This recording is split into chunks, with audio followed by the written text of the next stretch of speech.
Antes de começarmos essa história, é essencial lembrar que, embora os fatos históricos citados aqui sejam reais, tudo o que você vai ouvir a seguir é uma obra de ficção. Nenhum personagem existiu e qualquer semelhança com pessoas reais é mera coincidência. Nosso objetivo é narrar algo inspirado no período, não recriar vítimas.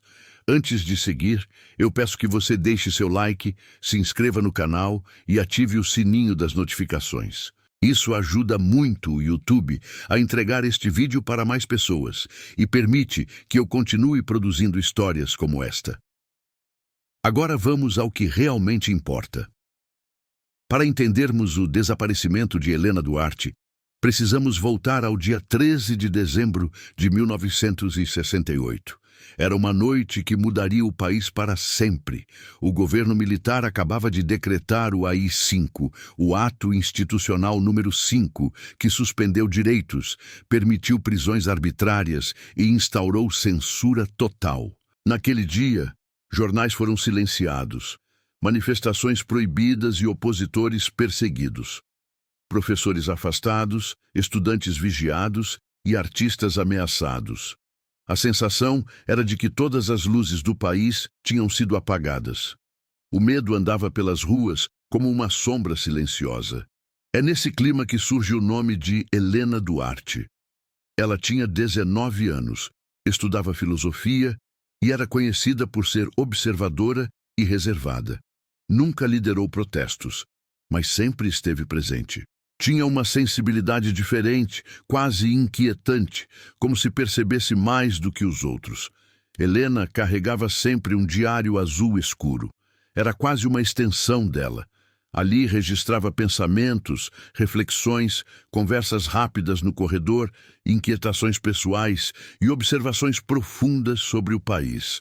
Os colegas diziam que ela enxergava coisas que ninguém mais percebia. Na noite do AI-5, Helena foi vista caminhando pelo campus praticamente às escuras. Parte da energia havia sido cortada. Caminhões militares cercavam a região. Testemunhas afirmaram que ela caminhava com passos firmes, segurando o diário contra o peito como se tivesse um destino claro em mente. Colegas relataram que algo estava diferente no olhar dela. Não havia medo. Não havia desespero. Era como se ela estivesse indo ao encontro de algo inevitável. Essa foi a última vez que alguém viu Helena com vida. A partir daí, sua história entrou na escuridão. Sua família procurou em hospitais, delegacias, igrejas, repartições. Nada. Nenhum registro de prisão, transferência ou interrogatório. Para o Estado, Helena simplesmente deixou de existir. Para quem conviveu com ela, o desaparecimento virou uma ferida que jamais cicatrizou. 42 anos depois, em 2010, trabalhadores que reformavam um prédio antigo da universidade encontraram uma gaveta metálica escondida atrás de um painel de madeira. Dentro dela havia apenas um objeto, um diário azul escuro, idêntico ao que Helena carregava no dia em que sumiu. O diário estava surpreendentemente bem conservado, protegido da umidade e do tempo. Quando os pesquisadores abriram as primeiras páginas, encontraram exatamente o que esperavam. Escritos de 1968, reflexões sobre política, sobre o clima tenso da universidade e sobre medos profundos. Em uma das primeiras páginas, datada de 12 de dezembro de 1968, Helena escreveu que a universidade estava silenciosa demais e que sentia um peso estranho no ar. Disse que precisava registrar tudo, porque talvez fosse importante para alguém no futuro. Suas palavras eram calmas, mas inquietantes. Mas depois da metade do diário, algo impossível aconteceu. As datas avançavam para além de 1968. Havia páginas de 1972, 1979, 1985, 1993, 2001 e até 2009. Todas escritas com a mesma caligrafia firme e inclinada de Helena. A tinta e o papel sugeriam que eram legítimas. Em uma página de 1979, Helena escreveu que o AI-5 havia sido revogado, mas que ela se sentia presa no mesmo ponto. Disse ver rostos conhecidos que não a reconheciam, e pessoas que ainda não haviam nascido, caminhando pelas ruas como se sempre tivessem estado ali. Em um registro de 1997, ela escreveu que sonhava repetidamente com um menino. Ele aparecia adulto, sempre com olhar de busca.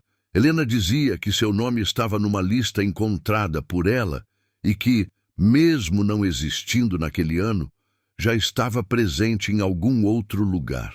Helena mencionava que o menino aparecia nos sonhos como se precisasse ser encontrado, mesmo antes de existir, no tempo em que ela escrevia. Esse detalhe deixou os pesquisadores completamente perplexos, pois o nome citado no diário correspondia a um garoto que só nasceu muitos anos depois. O menino, já adolescente em 2010, procurou a universidade dizendo que sonhava desde pequeno com uma jovem de cabelo escuro que o observava em silêncio. Ele nunca tinha ouvido falar de Helena antes. Mesmo assim, descreveu sua aparência com uma precisão assustadora. Isso intrigou os pesquisadores. Uma professora aposentada, que conviveu com Helena, relatou que ela observava tudo com profundidade. Disse que às vezes a encontrava parada no corredor, olhando para longe. Não era distração, era como se ela enxergasse algo além.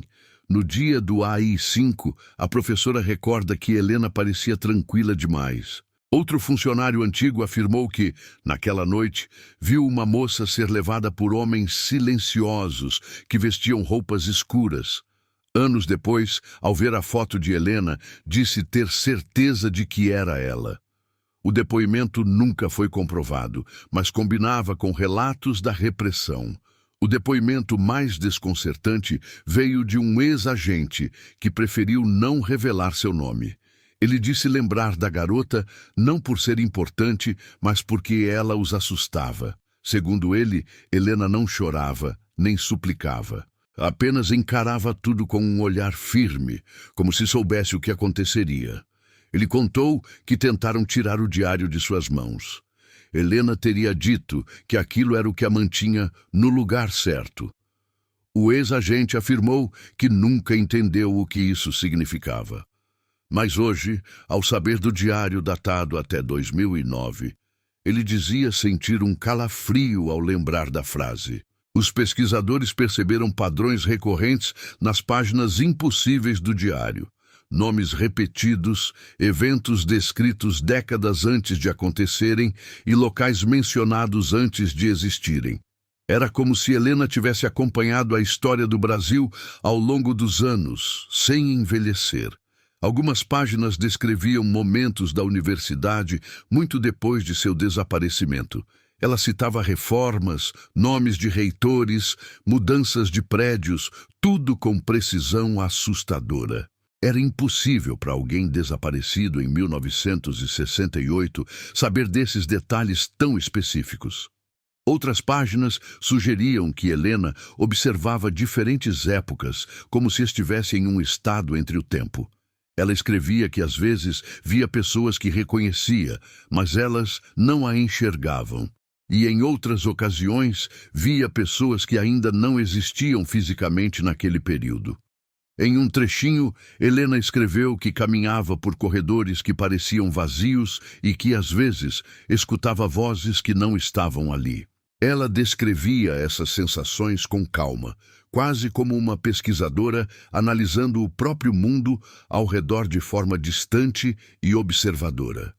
Uma das páginas mais perturbadoras dizia que ela sentia que ainda estava no mesmo lugar, mas que o tempo ao redor dela mudava como uma correnteza contínua. Helena parecia consciente de que havia sido arrancada do fluxo natural do tempo e deixada em algum tipo de intervalo silencioso. Os pesquisadores começaram a buscar explicações racionais. Consideraram falsificação, delírio, interferência química, lapsos de memória.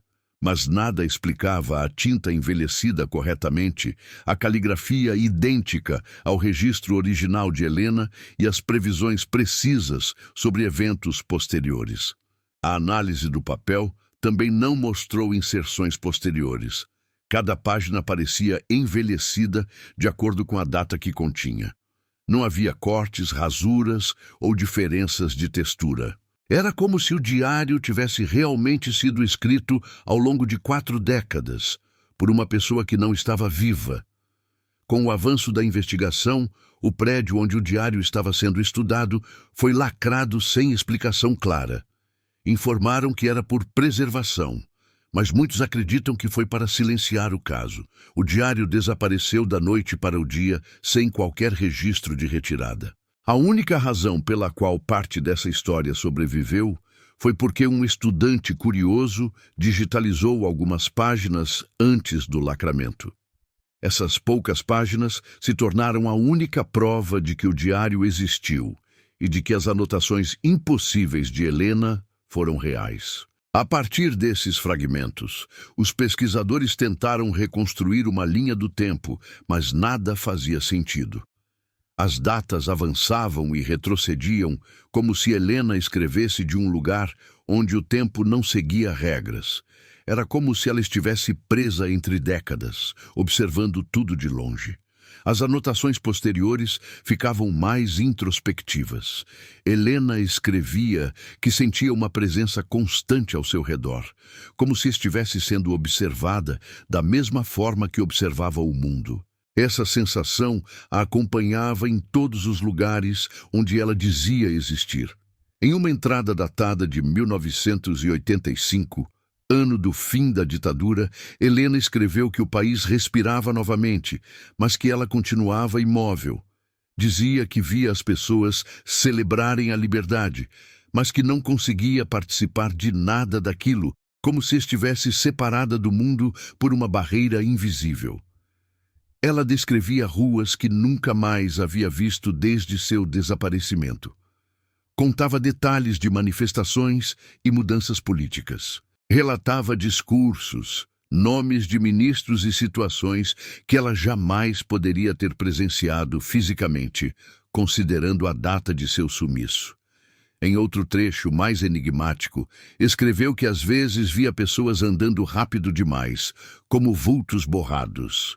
Outras vezes, via tudo acontecer devagar, como se o tempo estivesse hesitante. Esses relatos deixavam os pesquisadores divididos entre a lógica e algo que ultrapassava a compreensão. Um dos trechos mais famosos dizia: "Eles acham que me tiraram naquela noite, mas eu nunca deixei de estar onde sempre estive. Só deixei de estar onde podiam me ver."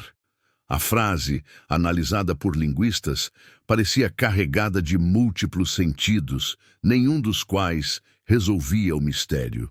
Um pesquisador sugeriu que as anotações podiam ter sido escritas por alguém tentando imitar Helena, mas não havia motivo aparente para isso. O diário não trazia qualquer manifesto político recente, nem revelações que interessassem a grupos específicos. Era apenas inquietante. Outros especialistas sugeriram algum tipo de transtorno psicológico, mas a organização do diário contrariava essa hipótese. A escrita era clara, coerente e analítica demais para ser delírio. Helena parecia ter consciência exata do que observava, mesmo quando descrevia o impossível. Um dos pontos mais estranhos era que quanto mais as décadas passavam no diário, mais a linguagem de Helena parecia se adaptar sutilmente às transformações culturais do Brasil, não de forma exagerada, mas em pequenos detalhes linguísticos coerentes com cada época. Em uma página de 1993, por exemplo, ela mencionou uma mudança no campus da universidade que realmente ocorreu naquele ano. A demolição de um bloco antigo, a construção de uma nova biblioteca, tudo descrito com precisão, apesar de ela estar desaparecida havia 25 anos.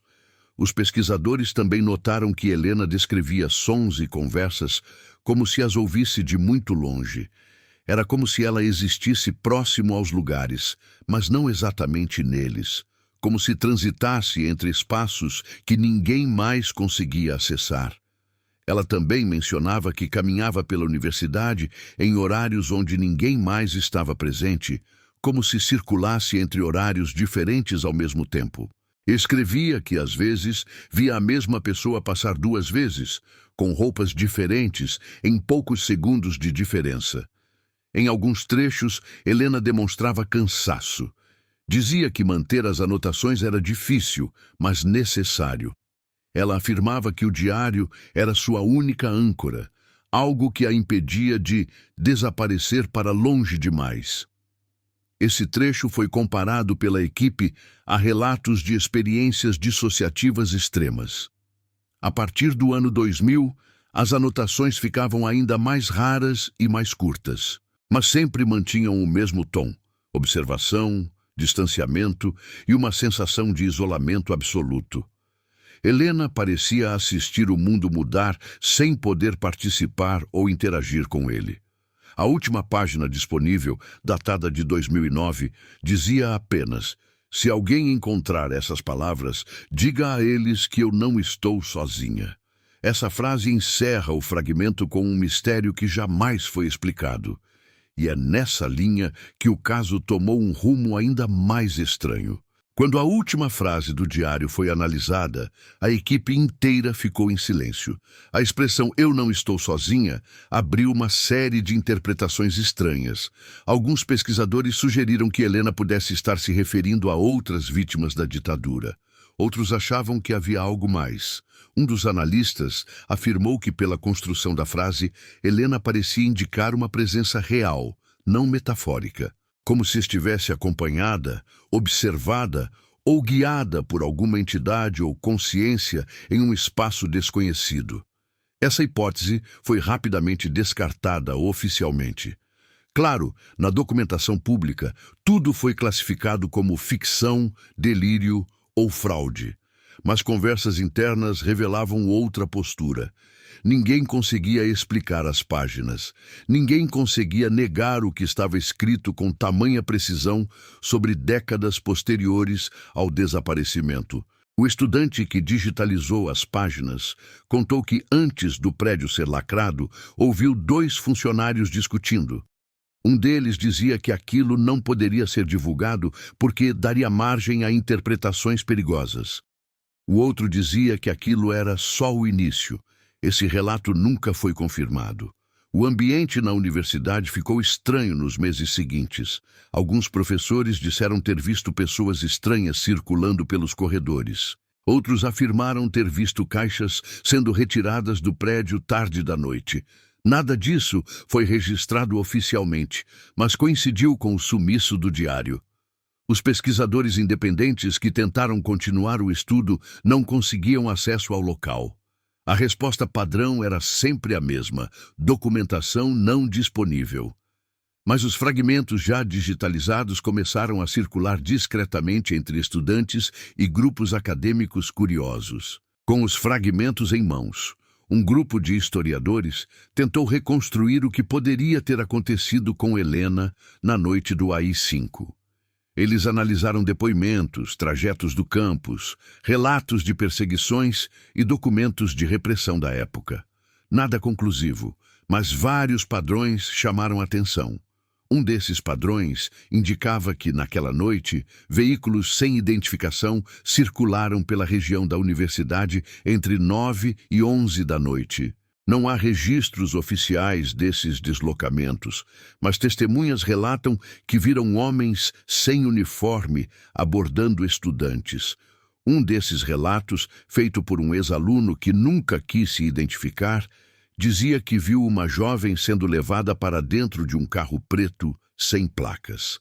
Ele disse que ela carregava algo nas mãos, mas não conseguiu ver o que era. Décadas depois, ele afirmou ter certeza de que era Helena. Outro documento extraoficial menciona que agentes infiltrados estavam presentes na universidade naquele mesmo dia, monitorando estudantes considerados subversivos. Embora Helena não fosse militante ativa, seu nome aparecia em uma lista de observações por razões nunca totalmente explicadas. Essa lista mencionava estudantes com perfil intelectual e potencial de liderança. Helena se encaixava nessa classificação.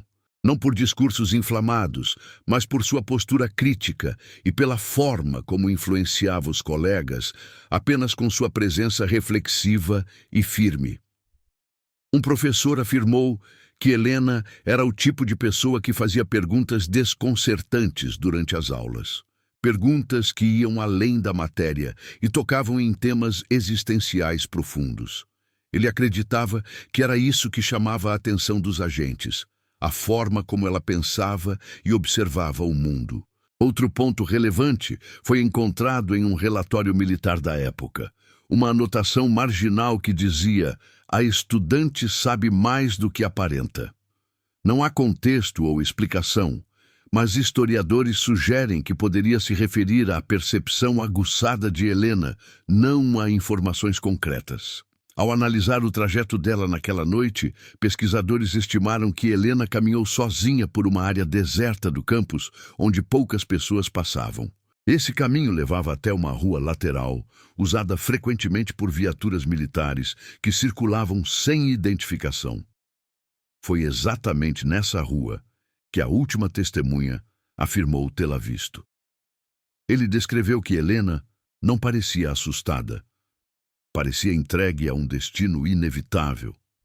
Essa parte do relato é debatida até hoje, porque contradiz o comportamento comum de vítimas da repressão. Apesar das inúmeras investigações independentes, nada de concreto foi encontrado. Nenhum registro de prisão, transferência ou depoimento. É como se Helena tivesse desaparecido no ar. E talvez seja por isso que o diário se tornou tão importante, mesmo sendo algo tão difícil de explicar. O diário parecia ser a única prova da existência de Helena após seu desaparecimento. A única peça que conectava seu passado àquele futuro impossível registrado nas páginas. Era como se ela tivesse tentado deixar uma mensagem para nós, através das décadas, de um lugar que ninguém compreendia. Com o tempo, pesquisadores começaram a notar que certas anotações do diário pareciam responder a eventos nacionais de maneira estranhamente coerente. Era como se Helena observasse de algum ponto invisível, acompanhando mudanças políticas, avanços e retrocessos do país. Ela mencionava eleições, renúncias e até crises econômicas com detalhes precisos, mas sempre de uma forma distante. Não como alguém que vivia aqueles eventos, e sim como alguém que os assistia de longe, sem pertencer realmente ao mundo que continuava a existir sem ela. Um trecho de 1988, ano da nova Constituição, dizia: eles celebram a liberdade reconquistada. Eu observo. Não sei se ainda faço parte disso. O país muda, mas eu permaneço igual. O tempo ao meu redor se move, mas não consigo tocá-lo. Esse texto intrigou linguistas e historiadores. No ano de 2001, outra página dizia: novos prédios surgem, novas ruas, novas pessoas, mas eu continuo próxima do mesmo lugar. Talvez eu não esteja presa ao tempo, e sim ao que aconteceu naquela noite. Talvez seja isso que me mantém aqui. Era uma reflexão fria, quase analítica. Alguns estudiosos sugeriram que o diário podia refletir um trauma extremo, levando Helena a criar uma realidade paralela emocional. Mas mesmo essa hipótese não explicava as previsões altamente precisas de eventos que só ocorreriam muitos anos depois de seu desaparecimento. Outros pesquisadores disseram que talvez o diário fosse uma metáfora poética, criada por alguém que desejava falar sobre as vítimas do regime. No entanto, essa explicação também não se sustentava. O nível de detalhe pessoal, íntimo e contínuo era incompatível com pura invenção tardia. Um especialista em caligrafia comparou as letras das páginas de 1968 com as páginas posteriores. A conclusão foi perturbadora. Não havia mudança significativa na caligrafia. Era como se Helena tivesse escrito tudo no mesmo período de vida, sem envelhecimento perceptível na escrita. Essa ausência de evolução na caligrafia foi um dos elementos mais estranhos de toda a investigação. Normalmente, com o passar dos anos, mesmo a caligrafia de uma pessoa adulta apresenta pequenas mudanças. No diário, nada disso acontecia. Era como se o tempo não se aplicasse a ela.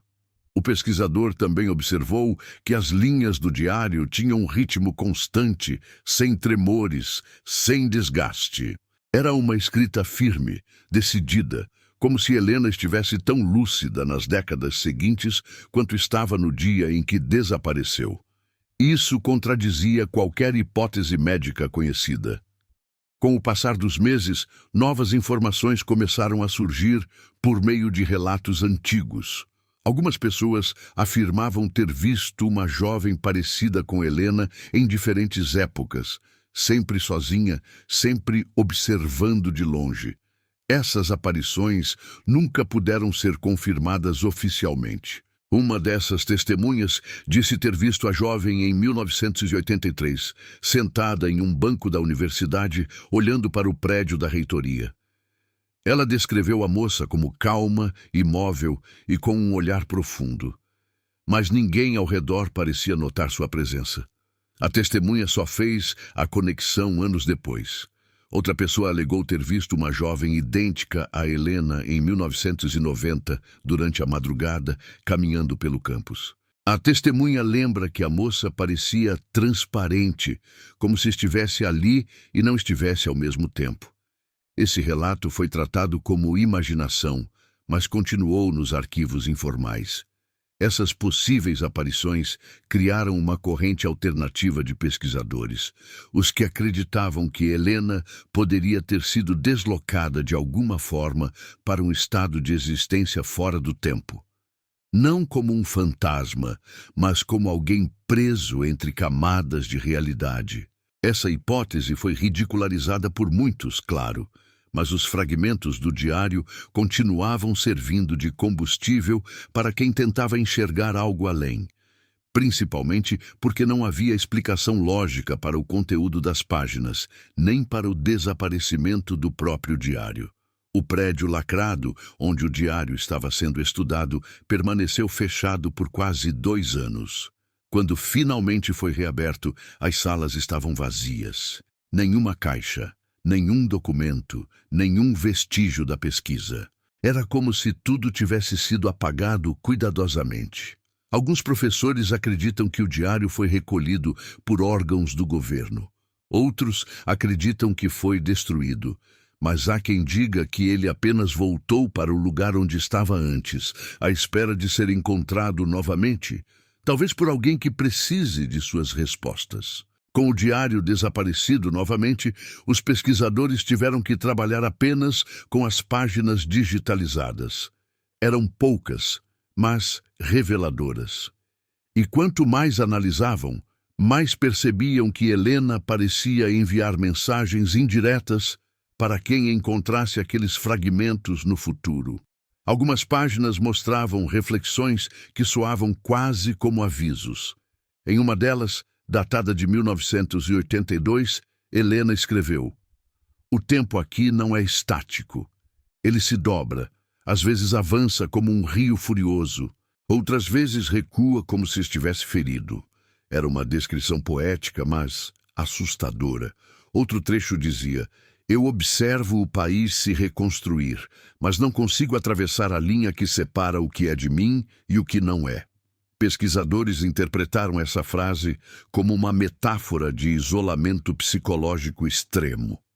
Outros viram ali um indício de algo mais. Um dos trechos mais analisados de todo o diário dizia: "Se alguém ler estas palavras, saiba que eu estive aqui o tempo todo. Só não pude ser vista." Essa frase abriu debates intensos entre historiadores, psicólogos e curiosos, todos tentando entender seu verdadeiro significado. Enquanto isso, novas informações começaram a surgir por meio de entrevistas com antigos moradores da região. Alguns relataram ter visto movimentos estranhos de militares no campus naquela noite. Outros disseram ter ouvido gritos abafados, seguidos de silêncio absoluto. Uma idosa que morava perto da universidade contou que ouviu passos correndo e depois o barulho de uma porta de ferro batendo. Ela não tinha certeza de quem eram, mas sempre acreditou que algo terrível tinha acontecido ali. Seu depoimento nunca foi levado a sério na época. Um vigilante que trabalhou no campus nos anos 80 afirmou que, algumas noites, ouvia passos no corredor do prédio antigo, mesmo quando estava totalmente vazio. Ele dizia que era como se alguém caminhasse devagar, observando cada sala, como se procurasse alguma coisa.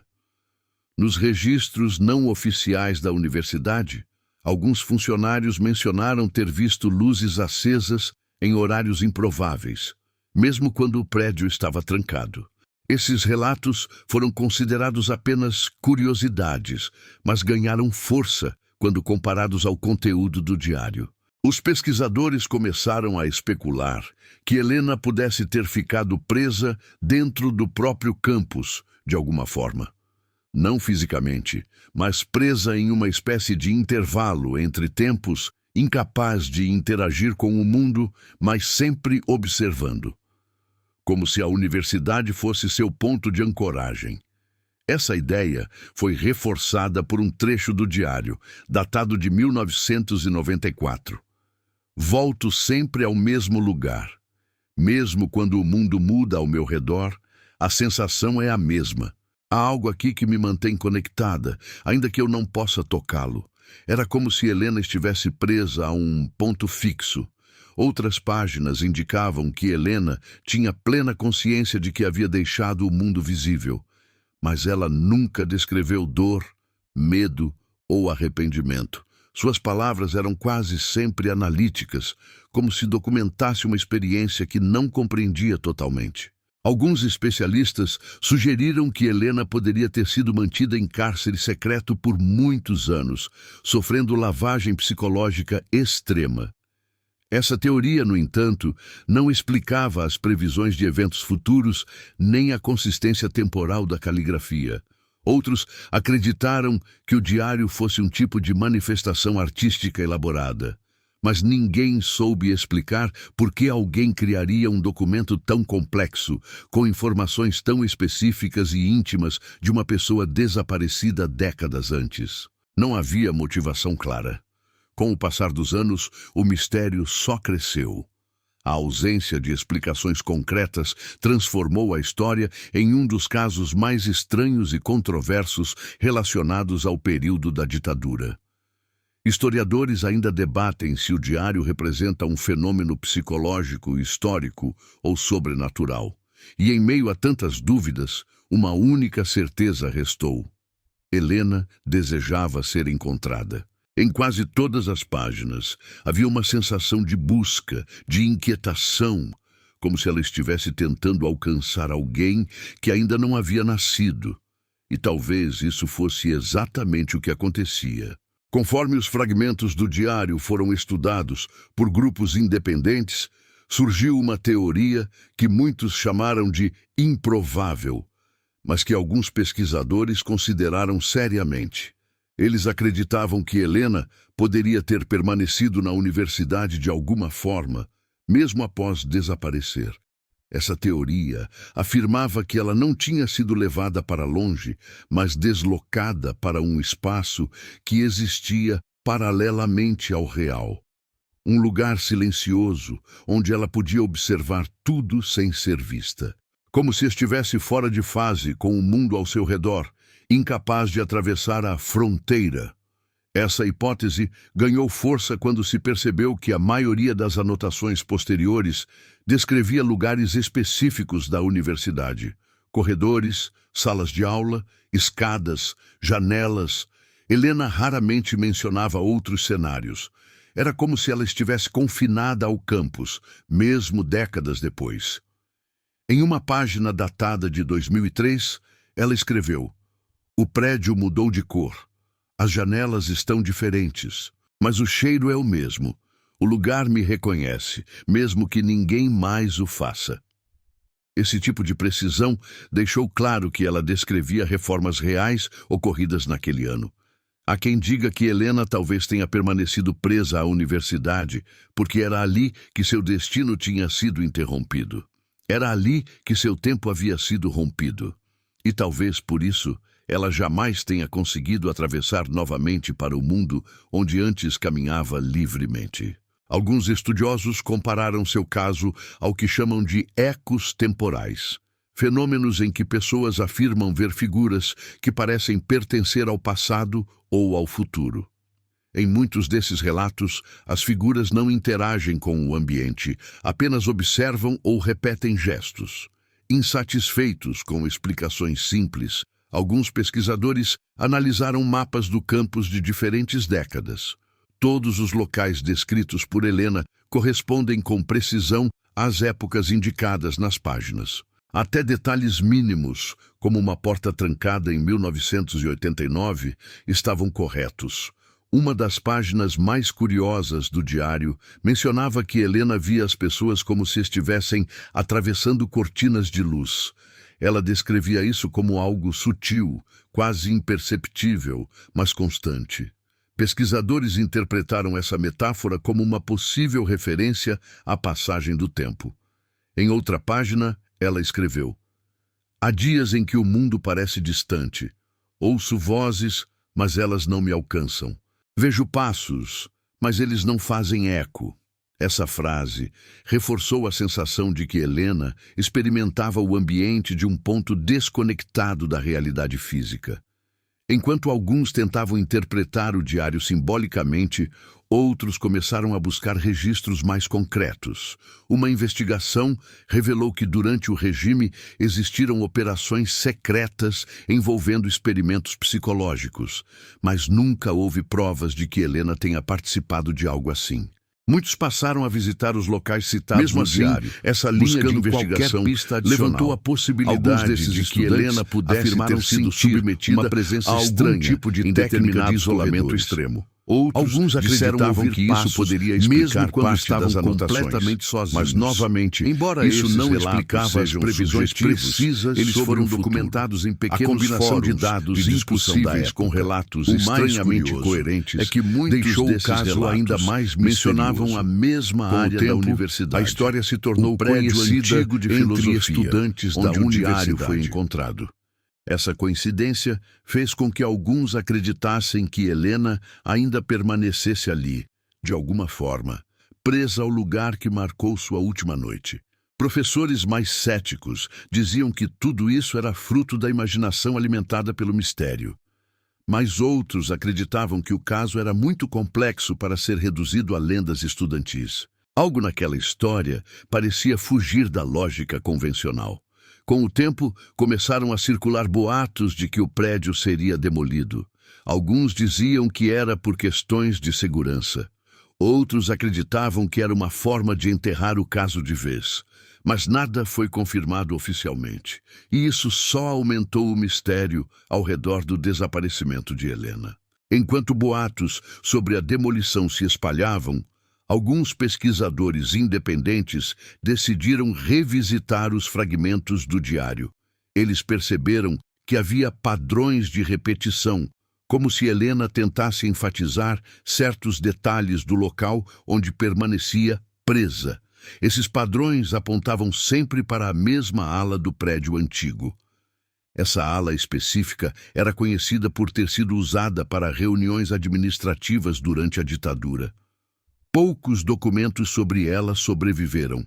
Relatos antigos sugeriam que, naquela noite, agentes circularam por ali com frequência acima do normal, o que aumentou ainda mais as suspeitas.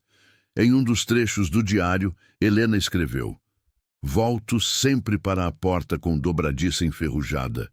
É como se algo ali me prendesse." Quando pesquisadores compararam essa descrição com fotos antigas da universidade, encontraram uma porta idêntica no corredor da ala mencionada.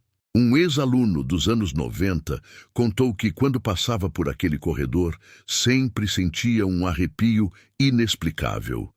Ele disse que parecia ser observado, mesmo quando estava totalmente sozinho. Na época, achou que era apenas imaginação, mas depois do caso, tudo ganhou outro sentido. Outro ex-funcionário relatou que evitava trabalhar naquela ala à noite. Ele dizia que as luzes piscavam frequentemente e às vezes ouvia passos lentos que se aproximavam e depois desapareciam. Nunca encontrou ninguém, mas o sentimento era tão forte que começou a trocar de turno sempre que podia. Quando esses relatos foram comparados com o que Helena descreveu, o quadro ficou ainda mais estranho. Todas as sensações relatadas pelas testemunhas pareciam coincidir com o que estava escrito nas páginas impossíveis do diário. Era como se Helena estivesse realmente naquela ala, observando tudo. Em outro trecho datado de 2006, Helena escreveu: "Eles mudaram a pintura da parede, mas a sombra continua no mesmo lugar." Pesquisadores descobriram que, naquele ano, a universidade realmente repintou o corredor citado. Como ela saberia disso quase 40 anos após desaparecer? Cada novo detalhe fortalecia a hipótese de que Helena, de alguma forma, continuara presente na universidade. Não fisicamente, mas como parte de algo maior, algo que ninguém conseguia explicar. A ideia de que ela estava aprisionada em uma espécie de dobra temporal passou a ser considerada. Uma das páginas mais sombrias dizia: "Eu ouço vozes distantes, mas não consigo responder. O mundo segue, eu permaneço. Não sei se sou parte dele ou se apenas ecoo o que restou de mim." Essa frase gerou debates intensos entre psicólogos e historiadores. Alguns interpretaram a frase como metáfora de apagamento histórico. Outros viram como um possível registro de isolamento extremo. E alguns poucos, mais ousados, acreditaram que era a descrição literal de alguém preso em uma camada invisível da realidade. Com o crescimento da história, alguns estudantes decidiram realizar investigações próprias. Eles passaram noites inteiras no campus, gravando áudios e vídeos nos corredores citados por Helena. Em muitos desses registros, sons estranhos apareceram, como passos lentos e batidas metálicas. Embora nada tenha sido conclusivo, os ruídos inexplicáveis aumentaram ainda mais a tensão em torno do caso. Alguns dos vídeos foram publicados anonimamente na internet, gerando debates acalorados. Muitos diziam que era montagem, outros que eram evidências reais de algo sobrenatural. No meio dessas discussões, uma nova descoberta reacendeu o interesse no caso. Um historiador encontrou uma carta antiga, escrita por um professor da época. Ele dizia que no dia do AI-5 viu uma jovem correndo desesperada para dentro da ala administrativa. Ele nunca soube o que aconteceu depois. Esse professor mencionava que a ala havia sido fechada minutos depois. Ele disse que ouviu pessoas discutindo em tom agressivo. Também relatou ter ouvido um grito abafado antes que tudo ficasse silencioso novamente. A carta nunca foi divulgada publicamente até então. Esse relato coincidiu com a mesma ala onde o diário havia sido encontrado décadas depois. Era como se todas as peças começassem a se encaixar. A fuga, a porta fechada, os agentes, a gaveta escondida, as páginas impossíveis. Mas ainda faltava algo fundamental. O que aconteceu com Helena? Alguns acreditavam que ela havia morrido naquela noite. Outros achavam que poderia ter sido levada para algum tipo de instalação secreta. Mas o diário continuava a contradizer qualquer explicação lógica. Era como se Helena tivesse continuado ali, observando, registrando, existindo de outra forma. A ideia de que Helena pudesse estar presa na universidade entre tempos passou a ser a hipótese mais discutida pelos grupos independentes. Embora improvável, era a única que explicava tanto as páginas quanto as aparições, ruídos e coincidências. E foi exatamente essa hipótese que preparou o terreno para o acontecimento mais estranho de toda a investigação. Algo que faria a história de Helena Duarte atingir um novo nível de mistério e deixaria todos os envolvidos mais inquietos do que nunca. O acontecimento mais estranho da investigação ocorreu quando um grupo de estudantes decidiu entrar na ala antiga durante a madrugada. O prédio estava tecnicamente acessível, mas raramente alguém passava por ali à noite. Eles queriam gravar um vídeo e tentar encontrar qualquer pista adicional.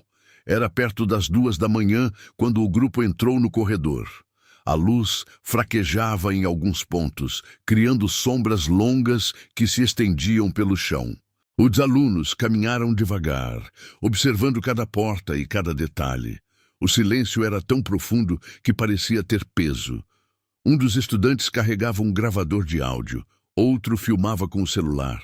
Enquanto caminhavam, começaram a perceber um som baixo, quase imperceptível. Parecia uma batida ritmada, como se alguém tocasse levemente na parede do fundo do corredor. Mas ninguém sabia de onde vinha. Eles avançaram lentamente até que um dos alunos parou subitamente. Ele disse ter sentido como se alguém tivesse passado por ele. Não viu ninguém, não ouviu nada concreto, mas teve certeza absoluta de que uma presença se aproximou, passou e desapareceu em questão de segundos. Assustados, decidiram continuar apenas por mais alguns metros. Foi então que o gravador registrou um som completamente inesperado. Um sussurro baixo, quase perdido no ar. Quando analisaram depois, o sussurro parecia dizer uma única palavra: aqui.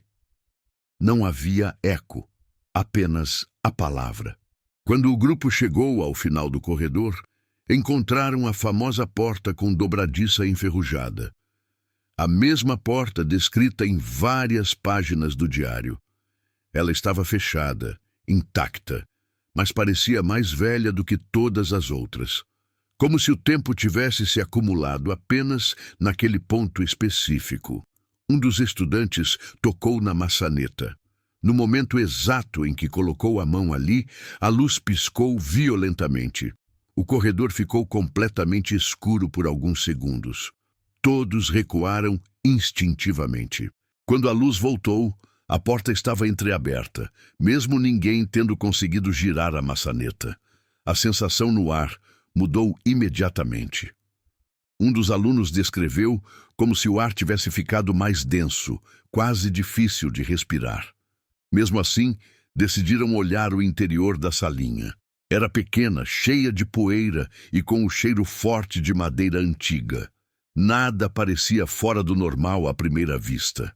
Mas em um canto havia marcas no chão, marcas semelhantes às deixadas por um móvel arrastado.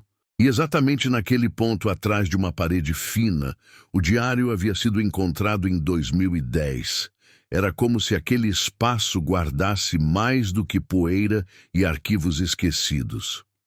Quando um dos estudantes passou o celular pela parede, gravando o ambiente, o microfone captou um som que parecia vir de dentro da estrutura. Era como uma respiração lenta, uma respiração que não pertencia a nenhum deles. O som era suave, mas inconfundível. Assustados, saíram rapidamente da sala. Mas enquanto corriam para o início do corredor, a câmera de um deles registrou algo que só perceberam depois. Um único quadro, quase invisível, onde parecia haver uma silhueta escura no fundo. Uma figura magra, parada, olhando em direção à câmera. A figura desaparecia no quadro seguinte. Não havia movimento, não havia transição.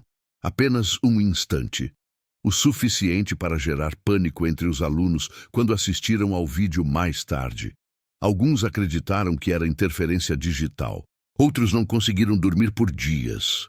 Quando o vídeo foi analisado por especialistas, ninguém conseguiu explicar o quadro isolado. A imagem não tinha sinais de manipulação.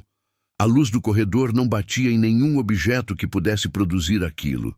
E a silhueta, embora borrada, parecia humana. Muito humana. Pouco tempo depois, os estudantes tentaram retornar ao local para continuar as gravações, mas encontraram a ala completamente interditada. Havia novos cadeados, placas de aviso e vigilância reforçada. A universidade alegou risco estrutural, Mas ninguém acreditou totalmente nessa explicação. Com a interdição, surgiram rumores de que o incidente com os estudantes havia chegado aos ouvidos de pessoas com mais autoridade. Alguns acreditavam que a universidade queria evitar que novas gravações fossem feitas. Outros achavam que queriam esconder algo que estava prestes a ser descoberto. Enquanto isso, grupos independentes começaram a receber cópias anônimas dos áudios gravados naquela noite. O sussurro "aqui" e o som semelhante a uma respiração se tornaram objetos de intensa análise, e quanto mais ouviam, mais as pessoas acreditavam que não estavam lidando com um mero acaso.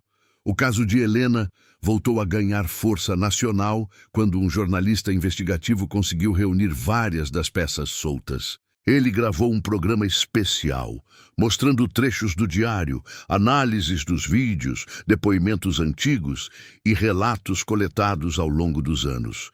E foi nesse ponto que o mistério se intensificou ainda mais. O jornalista investigativo percebeu que, para entender o desaparecimento de Helena, precisava revisitar todos os elementos do caso. Ele tentou acessar arquivos oficiais sobre operações militares no campus em 1968, mas encontrou apenas documentos incompletos e trechos censurados. Mesmo assim, conseguiu identificar padrões. Ele encontrou relatórios que mencionavam movimentações incomuns na universidade naquela noite. Viaturas sem identificação e agentes à paisana circulando por áreas específicas, incluindo a ala onde o diário seria encontrado décadas depois. Ao entrevistar antigos funcionários, o jornalista ouviu relatos de ordens estranhas dadas naquela noite. Um ex-vigilante disse ter recebido instruções para não se aproximar de um corredor específico, mesmo que ouvisse barulhos. Isso chamou ainda mais atenção para a ala já conhecida. O jornalista também conseguiu um depoimento inédito de um professor aposentado, que nunca havia falado publicamente sobre o assunto. Ele contou que viu militares fechando uma porta com força e discutindo em tom baixo, como se estivessem tentando conter alguém ou algo. Esse professor também mencionou que, horas depois, a ala inteira foi trancada e nenhum funcionário teve permissão para entrar. Ele disse que, na época, imaginou que algum estudante importante havia sido detido ali. Mas o silêncio absoluto que seguiu nunca saiu de sua memória. Ao revisar o diário, o jornalista percebeu algo que outros pesquisadores não haviam notado. Em várias páginas, Helena mencionava sons repetitivos, batidas lentas, vozes distantes. Ele percebeu que muitos desses sons correspondiam a relatos feitos décadas depois por pessoas diferentes. Era como se Helena e as testemunhas descritas ao longo dos anos estivessem ouvindo o mesmo conjunto de sons, mas em tempos diferentes. Essa coincidência reforçou a hipótese de que algo naquela ala conectava várias camadas de tempo em um único espaço. O jornalista decidiu tentar entrar na ala interditada, mas foi impedido pelos seguranças. Mesmo assim, conseguiu observar o corredor pela abertura de uma porta trancada. Ele descreveu sentir um peso no ar, como se estivesse entrando em um ambiente carregado de memória. Dias depois, ele recebeu anonimamente uma cópia do vídeo gravado pelos estudantes. Ao analisar o frame com a silhueta, ficou claro que a figura não poderia ter sido uma interferência comum. Havia contornos definidos de ombros e rosto, mas ainda assim a figura parecia desfocada da realidade. Intrigado, o jornalista levou o vídeo para um especialista em análise digital. O especialista afirmou que o frame não apresentava sinais de edição. Disse que a silhueta parecia estar fisicamente presente no corredor no momento da gravação. Mas também disse que não parecia inteiramente sólida. Essa observação abriu outra linha de interpretação. E se Helena estivesse ali, presa de alguma forma entre o visível e o invisível? Não como um espírito, mas como uma pessoa deslocada para um ponto onde o tempo não funciona como deveria. Essa ideia soou absurda para muitos, mas fazia sentido para outros. A investigação ganhou ainda mais força quando o jornalista encontrou um documento esquecido em um arquivo público. Era uma ficha incompleta sobre estudantes monitorados pela repressão. O nome de Helena estava lá, com uma anotação à mão. Observadora silenciosa. Perigo potencial. A palavra perigo chamou a atenção. Helena nunca participou de movimentos estudantis radicais. Nunca foi líder, mas sua forma de pensar parecia ter chamado a atenção. E a anotação sugeria que os agentes acreditavam que ela sabia mais do que aparentava. Isso levantou novos questionamentos. O jornalista começou a suspeitar que Helena poderia ter descoberto algo na universidade, algo que deveria ter permanecido em segredo, algo que justificasse a intervenção rápida dos agentes e a necessidade de silenciar qualquer testemunha. Mas essa teoria ainda não explicava o diário impossível. Quando ele tentou contato com a família de Helena, encontrou apenas silêncio. A família nunca se recuperou do desaparecimento. Eles evitavam falar sobre o assunto, mas uma sobrinha distante aceitou conversar. Ela disse que anos antes a família recebeu uma carta sem remetente. Essa carta dizia apenas: "Ela ainda está aqui". A família interpretou como crueldade anônima e decidiu ignorar. Mas agora, à luz do diário e das páginas impossíveis, a frase parecia mais literal do que nunca. Era como se alguém soubesse que Helena não havia ido embora de verdade. O jornalista percebeu que cada peça do mistério apontava para a mesma resposta. Helena nunca deixou a universidade. Seus escritos sobre décadas posteriores, as aparições, os ruídos, as coincidências, tudo indicava que ela ainda estava presa àquele espaço e talvez estivesse tentando se comunicar. O jornalista decidiu fazer uma última tentativa de entender o que havia acontecido. Ele voltou à universidade em uma noite silenciosa, quando o campus estava vazio. Mesmo sem autorização, ficou parado diante da porta trancada da ala antiga, observando cada detalhe. Enquanto permanecia ali, ouviu algo que o fez gelar. Um som leve, quase imperceptível, mas claramente humano. Era o mesmo padrão descrito no diário. Batidas lentas, repetidas, vindas de dentro da ala interditada. Não havia ninguém ali. Pelo menos, ninguém visível. Ele encostou o ouvido na porta, tentando captar qualquer ruído. O som se repetiu. Era como se alguém estivesse tocando levemente na madeira, chamando sua atenção. Foi nesse momento que o jornalista sentiu que Helena estava tentando se comunicar, não com palavras, mas com presença. Decidiu então usar o gravador que carregava. Ligou o aparelho e ficou parado, imóvel. Durante os primeiros segundos, nada aconteceu. Mas depois, um sussurro extremamente baixo surgiu na gravação. Um sussurro sufocado que parecia tentar atravessar camadas de tempo. Era simples, mas claro. "Me veja." A frase o atingiu profundamente. Ele recuou instintivamente, tentando manter a calma. Era impossível saber se aquele sussurro era real, mas tudo indicava que sim.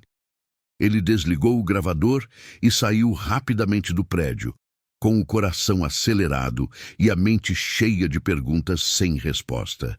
Quando ouviu o áudio mais tarde, o jornalista percebeu que a voz não parecia ameaçadora. Parecia cansada, solitária. Uma voz que queria ser lembrada, queria ser reconhecida. Como se Helena estivesse presa em algum lugar muito próximo, mas inalcançável para quem vive no tempo comum. Depois disso, o jornalista reuniu tudo o que descobriu.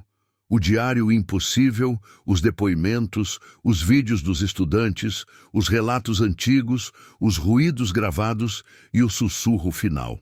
Ele concluiu que a história de Helena talvez nunca pudesse ser explicada de forma racional, mas também não poderia ser ignorada. Ele publicou sua investigação em um extenso artigo que rapidamente chamou atenção. Pessoas de todo o país passaram a discutir o caso. Muitos sentiram empatia pela jovem que desapareceu em uma noite de repressão e que, de alguma forma, talvez continuasse ali, tentando ser vista. Com o tempo, o artigo se tornou uma das discussões mais comentadas sobre a ditadura. Não apenas por causa do mistério, mas porque lembrava que por trás de números e estatísticas existiam vidas, vidas interrompidas, vidas apagadas e talvez vidas que nunca conseguiram ir embora. A história de Helena se transformou em um símbolo, não apenas da brutalidade da época, mas também da persistência da memória. Uma memória que, mesmo diante de silêncio forçado, encontra maneiras de sobreviver, de resistir, de permanecer, como se recusasse a desaparecer completamente. E quando observamos tudo o que restou, as páginas fragmentadas, os sons gravados, as aparições, os depoimentos, os corredores vazios, percebemos que talvez Helena estivesse certa em suas últimas palavras registradas. Talvez ela realmente nunca tenha estado sozinha. Talvez o que aconteceu com ela naquela noite do AI-5 não tenha sido um fim, mas uma espécie de deslocamento. Uma rachadura no tempo causada por violência, medo e silêncio. Uma rachadura que a deixou presa entre o que foi e o que poderia ter sido. E assim chegamos à pergunta final, a pergunta que você precisa responder. O que realmente aconteceu com Helena Duarte? Ela foi levada pela repressão como tantos outros jovens da época, ou algo muito maior, muito mais incompreensível, arrancou sua existência do tempo comum e a deixou presa entre ecos e sombras?